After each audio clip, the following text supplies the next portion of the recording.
तो hey everyone, welcome back to our channel target DElEd और BEd में आप सभी का स्वागत है। सो गाइज, ये है आपकी UP DElEd fourth semester first subject की क्लास, आरंभिक स्तर पर भाषा के पठन लेखन व संख्यापूर्ण संबंधों क्षमताओं का विकास।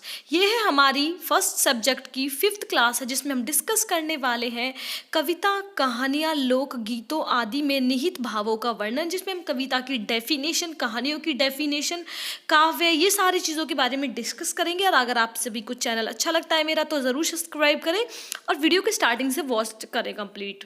बीच में वीडियो को बिल्कुल स्किप ना करें, अदरवाइज आपने कुछ भी छोड़ा तो आपके माइंड में वो चीज़ें नहीं आएंगी। सो स्टार्ट करते हैं आज की क्लास। कविता, कहानियों, लोकगीतों आदि में निहित भावों का वर्णन। सो गाइस, सबसे पहले हम डिस्कस करेंगे कविता शिक्षण एग्जैक्टली है क्या, कविता क्या है।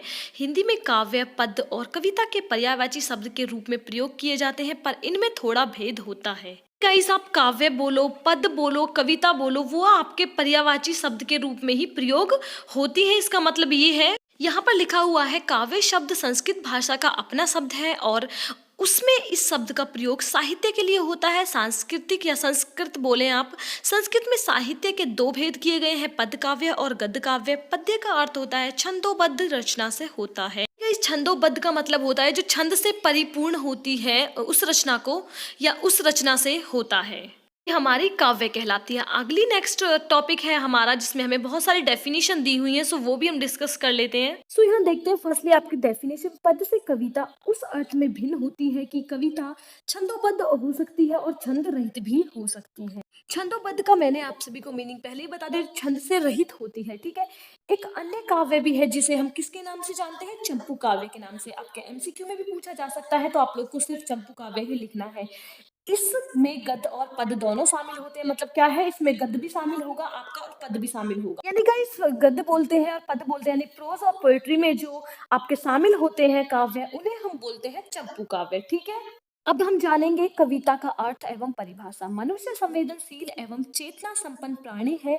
इसका मन प्रकृति में प्रतिफल होने वाले सौम्य, मनोरम एवं विकराल परिवर्तनों से भी भाव ग्रहण करता है। आसपास होने वाले दुख सुख, आशा निराशा, प्रेम घृणा, दया क्रोध से चलायमान रहता है।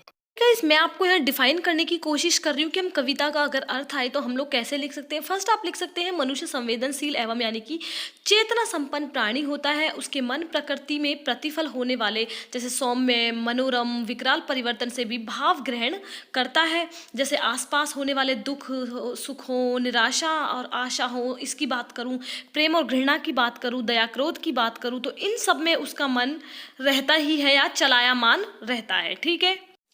मनुष्य की इसी प्रवृत्ति की प्रेरणा से ज्ञान एवं आनंद के उस भंडार का सृजन, संचय एवं संवर्धन होता रहता है। हम साहित्य कहते हैं, उसी साहित्य के एक अंग को हम कविता कहते हैं। सुख दुख की भावावेशमयी अवस्था का स्वर साधना के साथ उपयुक्त पदों में प्रकाशन ही कविता कहलाती है या होती है। इतनी सारी डेफिनेशंस के बाद आपको थोड़ा आइडिया हो ही गया होगा कि आखिर हमारी कविता या गद्य पद्य, ये काव्य, हमारी सारी चीज़ें आई कहाँ से और हम किस तरह से एग्जाम में इन्हें लिख सकते हैं।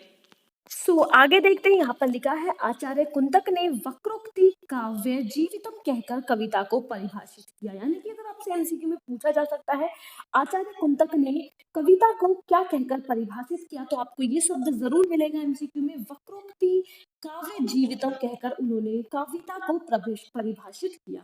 वहीं दूसरी तरफ आचार्य वानम वानम ने रीतिरात्मा काव्यस्य कहकर, अर्थात रीति के अनुसार रचना की काव्य है। यानी कि उन्होंने कहा, किसने, आचार्य वामन ने रीतिरात्मा काव्य कहकर, यानी कि रीति के अनुसार रचना की ही काव्य है, ये उन्होंने आचार्य वामन ने कहा। आचार्य विश्वनाथ ने वाक्यम रसात्मकम काव्यम, अर्थात रस से युक्त वाक्य ही काव्य है कहकर परिभाषित किया। यानी कि आप देख सकते हैं, थोड़ा सा आचार्य कुंतक ने थोड़ा सा अलग डेफिनेशन बताई, लेकिन आप आचार्य वामन और आचार्य विश्वनाथ की डेफिनेशन देखिए तो थोड़ा सा मिक्सअप उनमें मिल जाएगा। आई होप आप सभी को यहाँ तक चीजें थोड़ा सा समझ में आती जा रही है कि सिर्फ आचार्य वामन ने कहा है कि आप रीति के अनुसार रचना की वाक्य है, लेकिन आचार्य विश्वनाथ ने क्या बोला है, रस युक्त वाक्य ही वह काव्य है। ठीक है, यहाँ तक आप सभी को और ज्यादा हिंट मिल गया है किस तरह से आप कविता और इन सब चीजों को, पोएट्री, प्रोज को डिफाइन कर सकते हैं एग्जाम में। सो गाइस, अब नेक्स्ट टॉपिक पे चलते हैं। आचार्य रामचंद्र शुक्ल के अनुसार जिस प्रकार आत्मा की मुक्तावस्था ज्ञान दशा कहलाती है, हृदय की इसी मुक्ति साधना के लिए मनुष्य की वाणी जो शब्द विधान करती आई है उसे हम कविता कहते हैं। किसके अनुसार है ये?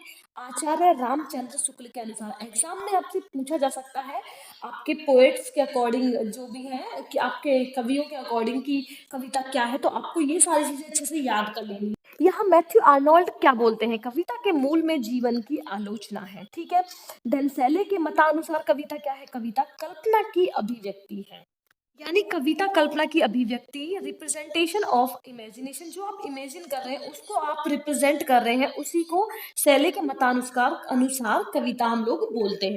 अब है हमारा नेक्स्ट पॉइंट जो हम डिस्कस करने वाले हैं, कविता शिक्षण की विशेषताएं क्या हैं, हम उनको थोड़ा सा डिटेल में जानेंगे। फर्स्ट है रसानुभूति, सत्यम शिवम सुंदरम की भावना, स्थायित्व, समाज का दर्पण, संगीत की झांकी, कल्पना का सम्मिश्रण। ठीक है, ये सारी चीजें मैं थोड़ा थोड़ा सा आपको डिस्कस करूंगी और बताऊंगी कि इनके अंदर आप लोग को क्या करना है। अर्थात रसयुक्त जो वाक्य होता है वही हमारा क्या कहलाता है? काव्य कहलाता है। तो यहाँ रस की अनुभूति देखने को मिलती है। अब यही बात करते हैं सेकंड की, सत्यम शिवम सुंदरम की भावना। यहाँ क्या है? पद्य के द्वारा सत्य की अनुभूति होती है, तभी यहाँ पर सत्य दिया हुआ है, सच दिया हुआ है। इसकी अभिव्यक्ति सुंदर होती है। इस पद्य की रचना ऐसी होनी चाहिए कि जो सामने वाला पढ़े तो उसे एक रस की अनुभूति, सुख की अनुभूति प्राप्त हो। है आपका सत्यम शिवम सुंदरम की भावना। अब आते हैं नेक्स्ट पॉइंट, स्थायित्व क्या होता है? गाइस, जो पद होता है वो आपका स्थायी होता है। यानी गाइस, सूरदास जी हैं, कबीर दास जी हैं, उन्होंने कब काव्य लिखे हुए थे और वो कब तक चल रही है? अब तक। तो यहाँ क्या दिया है? काव्य स्थायी होती है, यानी वो तब से और अब तक चल रही हैं, इसलिए इन्हें बोलते हैं स्थायित्व की रचना। ठीक है, नेक्स्ट है हमारा समाज का दर्पण। समाज का दर्पण यानी कि जो आपका पद्य होता है वो समाज के हर सिचुएशन को, हर चीज को वो क्या करता है? रिप्रेजेंट, यानी कि उसका प्रदर्शन करता है, इसलिए हम बोलते हैं समाज का दर्पण काव्य को। ठीक है, अब बात करते हैं संगीत की झांकी। तो कई संगीत को पद्य का हृदय यानी कि दिल माना जाता है। दोहा है, आपकी चौपाई है, ये सारी चीजें हमारी पद्य में देखने को मिलती है या इनकी हमें झलक देखने को मिलती है, इसलिए इसे बोला जाता है संगीत की झांकी। अब बोलते हैं आपका कल्पना का सम्मिश्रण। पर हमारी कल्पनाओं का जो है सम्मिश्रण, यानी कि सारी चीजों का मिश्रण होता है। ठीक है, अब हम देख लेते हैं कविता शिक्षण के उद्देश्य क्या होते हैं। नंबर 1 है पद्य के प्रति रुचि व प्रेम। यहाँ पर गाइस किसकी बात हो रही है? छात्रों की बात हो रही है कि छात्रों में पद्य के प्रति रुचि व प्रेम का जो भाव है वो उत्पन्न करना, कविता पाठ सुनने योग्य बनाना, किनको? छात्रों को। छात्रों में कल्पना शक्ति व बोध का विकास कराना, सारी बातें आती है हमारी कविता शिक्षण के उद्देश्य के अंतर्गत। अब बात करते हैं आपके नेक्स्ट पॉइंट की।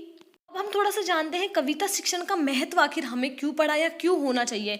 रसमग्न व आनंद से परिपूर्ण कर देती है, यानी गाइस आपने देखा होगा जब भी हम कविता पढ़ते हैं तो वो हमें इतनी अच्छी लगती है, हमें इतना इंटरेस्ट आता है उसमें, तो उसमें क्या दिया है? रसमग्न व आनंद से परिपूर्ण कर देती है। किसको? आपके मन को, मानव हृदय को प्रभावित करते। क्या करती है? हमारे मन को अच्छे से छू जाती है। कविता को हम एक बार सुनकर ही याद कर लेते हैं। क्यों? क्योंकि वो इतने आनंद और हमें इतना इंटरेस्ट आ जाता है उसमें कि हमें वो अपने चीज़ों में प्रभावित कर लेती है। अब बात करते हैं नेक्स्ट पॉइंट की, किसी समाज की संस्कृति, दर्शन, आदर्श व मूल्य का अभिव्यक्तिकरण।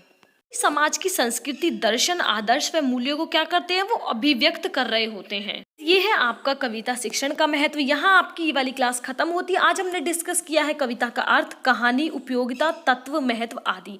आई होप आप सभी को मेरी वीडियो बहुत अच्छी लगती है, अच्छे से समझ में आती है, तो जरूर लाइक करना, शेयर जरूर करना अपने दोस्तों के साथ और चैनल को सब्सक्राइब कर देना।